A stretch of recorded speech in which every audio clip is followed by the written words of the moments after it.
wasn't just doing physics. When he described the implicit order, he was saying everything we see, every separate thing is a projection, an unfolding from something whole. The explicit order is the surface. The implicit order is the depth beneath. Everything enfold into everything else. The ripples on the surface, that is the unfold order. Everything we see is separate. Separate things, separate people, separate moments, all of it just the surface in motion.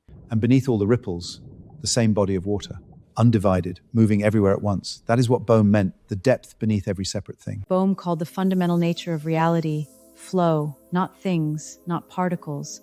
Undivided flowing movement, everything in motion within everything else. And flow, the state we sometimes enter, where action and thought come one, that's actual contact with the hollow movement. So flow, the state athletes describe, musicians, surgeons, when the self disappears and only the doing remains, that's the fragmentation dissolving. That is the moment the habit breaks, the thinker dissolves, the boundary between you and the hollow movement thins to nothing. You are the flow. You always were. Two particles, separated by any distance. Touch one, the other responds instantly. Einstein called it spooky action at a distance. Bohm's answer was simple. They were never separate. In the implicit order, the deeper reality beneath, they remain one undivided structure. So in fact, they are local.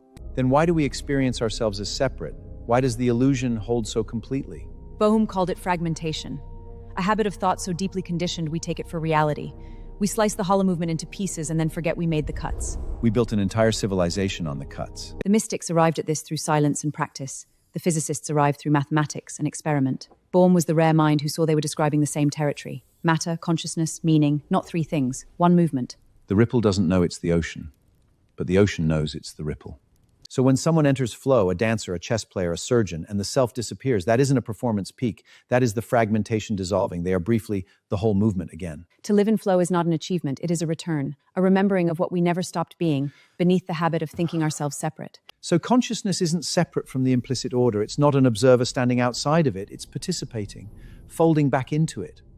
Consciousness is the vehicle, the instrument through which the implicit order knows itself. Not a product of the brain, a fundamental feature of the whole.